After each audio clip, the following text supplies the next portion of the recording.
My name is The Muscle, Smash Wrestling's hottest free agent. I toss bodies and wheel hotties, and you're listening to the Scumbags of Wrestling podcast. This weekend, you have the opportunity to catch three big events streaming, whether it's on BR Live or WWE Network. On the WWE Network on Saturday, July 13th, you'll be able to see Evolve's 10th anniversary show. Some of the matches that are going to be scheduled include Brandi Lauren against Shotzi Blackheart, Eddie Kingston and Joe Gracie defending the tag team championships against AR Fox and Leon Ruff. Kurt Stallion, Sean Maluta, Stephen Wolf, and Harlan Bravado will battle a fatal four-way match. In a special challenge match, Babatunde takes on Colby Corino. Anthony Henry takes on Arturo Ross in a grudge match. J.D. Drake, the current champion for WWN, faces off against Austin Theory, the current Evolve championship. It'll be a winner-takes-all for both the WWN championship and the Evolve championship. Josh Briggs takes on Anthony Green in a Future Is Now showcase match. We saw both those guys at the Northern Tournament this year for Smash Wrestling. Drew Gulak will take on Matt Riddle in a singles match. And the main event will see Adam Cole defend the NXT Championship against Akira Tozawa. That happens on the WWE Network this Saturday. That show, unfortunately, won't get as many viewers as AEW's third presentation to the fans for Fight for the Fallen. The show takes place on July 13th from Daly's Place in Jacksonville, Florida. AEW has stated that all of the event's proceeds will be donated to victims of gun violence. A couple of these matches have been set up during their previous events of Double or Nothing and Fyter Fest, plus clips that have happened on YouTube with Being the Elite. You can stream it on BR Live, or if you're overseas, you can buy it on Fight TV app. So we're going to run down some of the matches. I'll give you my predictions for it. There's going to be a buy-in as well. Once again, their pre-show. And currently there's 8 matches, including the 2 buy-in matches. Sonny Kiss is scheduled to go against Peter Avalon. He's one of the librarians, along with Leva Bates. Hopefully what they did when Leva took on Ali at Fyter Fest, they learned not to do again at Fight for the Fallen with the librarian shtick, which didn't really get over well.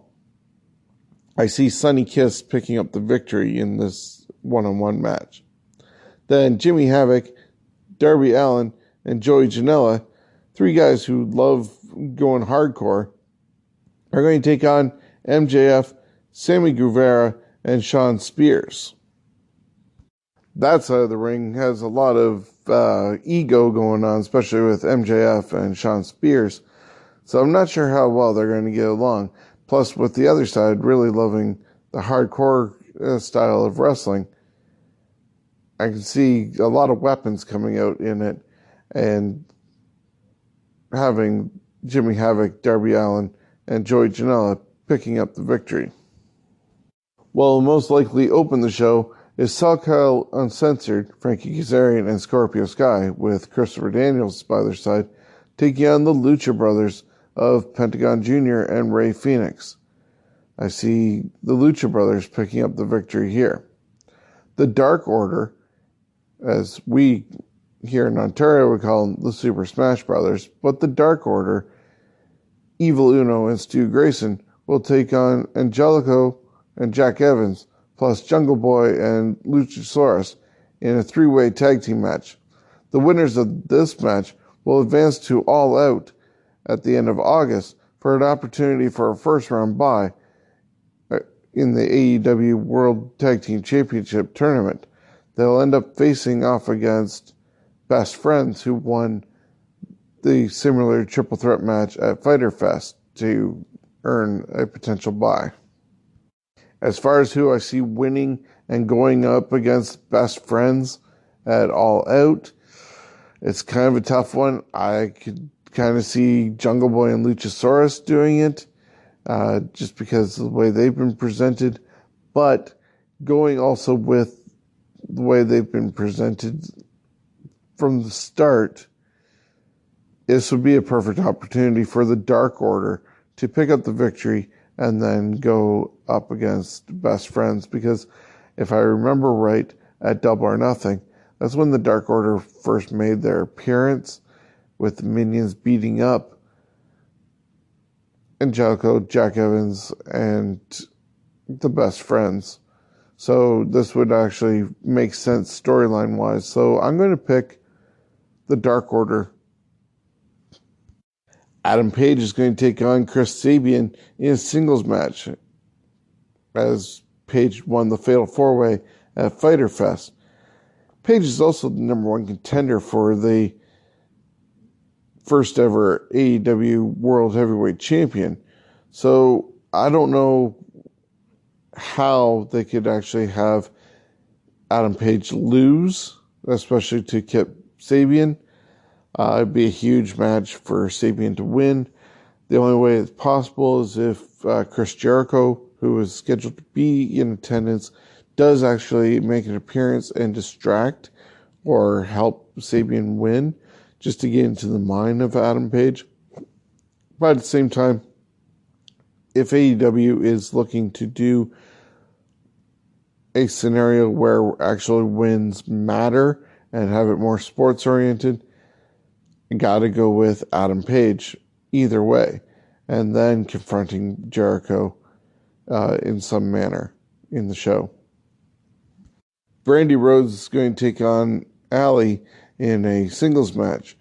This one's interesting to figure out, because Brandy probably doesn't have the best in-ring work, especially compared to somebody like Allie, who's been doing it for many years, as we know, as Cherry Bomb in the independent circuit here in Ontario, and recently in Impact Wrestling with her character of Allie and Demon Bunny.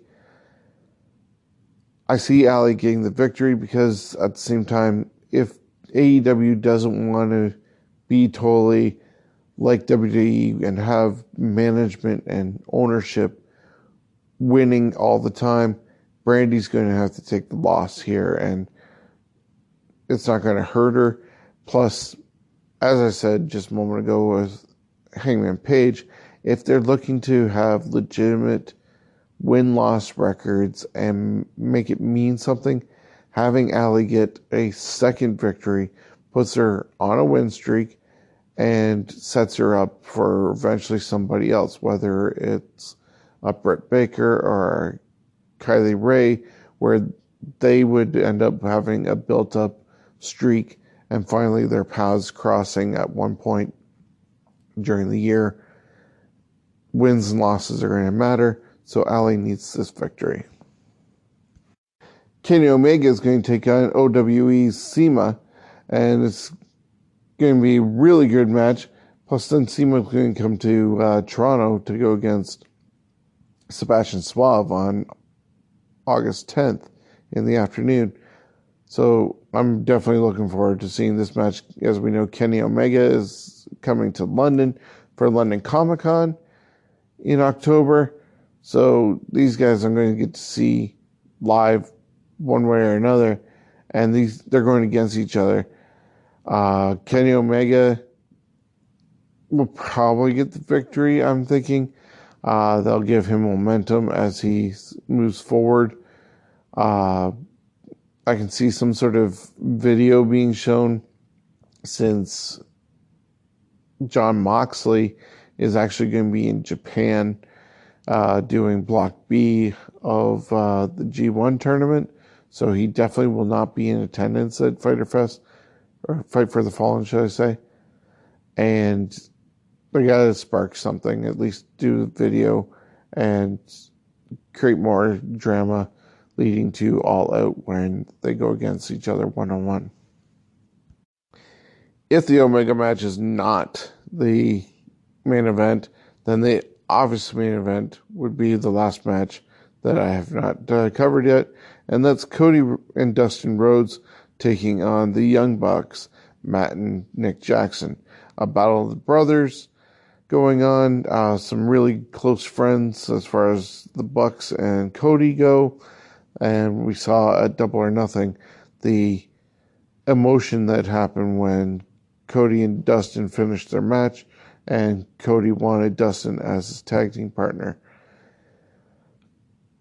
I think it would make an interesting story, giving them a victory in Cody and Dustin, sealing more brotherly love, which down the road, when it is time for Dustin to hang it up and not be competing anymore, whether he's still doing or going to be doing a training school for AEW or not, which rumors have this built-up family dynamic, and then when Dustin's ready to go, Cody turns on him and puts him out to pasture.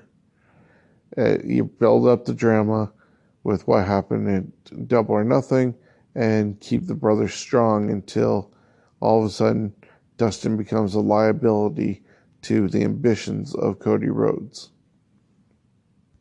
So that's Fight for the Fallen, a charity event where money is going to be donated to victims of gun violence. It's happening in Jacksonville, Florida at Dallas Amphitheater in Jacksonville, Florida. It's available on BR Live app for free in North America. And if you're outside North America, you can always order it for like $9 or something like that on the Fight TV app. That's FITE app. So after Fight for the Fallen, we're going to go into All Out. AEW is going to have about 6 to 7 weeks to do some build-up, whether it's on their YouTube channel or definitely at Fight for the Fallen for their next event, which is All Out. Currently, 2 matches have been announced, and that's Jon Moxley against Kenny Omega and Adam Page against Chris Jericho, and that will determine the first AEW World Champion. All Out is happening at the same site as All In last year. It's August 31st, though. Hoffman Estates, Illinois, at the Sears Center. Plus, Darkcast 3 is going to be there. And they've already announced that Jon Moxley is going to be a panel with Jim Ross. So all those tickets are available in Chicago, Labor Day weekend. You won't want to miss it. Hey, it's Jody Thread, and you're listening to Scumbags Podcast. In WWE's, Raw was kind of lackluster this week. Didn't seem as though Paul Heyman had much touch on it. And it was more of a Vince McMahon show than Paul Heyman. And it kind of showed. Seth Rollins and Becky Lynch defeated Andrade and Zelina Vega in a mixed tag team elimination match. The Miz and the Usos defeated Raw Tag Team Champions The Revival and Elias in a 2-3 Falls match. Bobby Lashley basically destroyed Rey Mysterio in his return in an open challenge. Cesaro defeated No Way Jose. The Viking Raiders defeated Colin Justin and Devin Justin. The United States Champion Ricochet defeated Luke Gallows and then had to go on to face off against Carl Anderson and beat him as well. But the numbers were too much and he got beat up really well by the club because AJ Styles took advantage of a tired Ricochet. Jake Maverick survived the night as the 24/7 champion. Nikki Cross defeated SmackDown Women's Champion Bayley in Beat the Clock Challenge to choose the stipulation for Bayley against Alexa Bliss at Extreme Rules. Bayley had to go against Sarah Logan and ended up beating her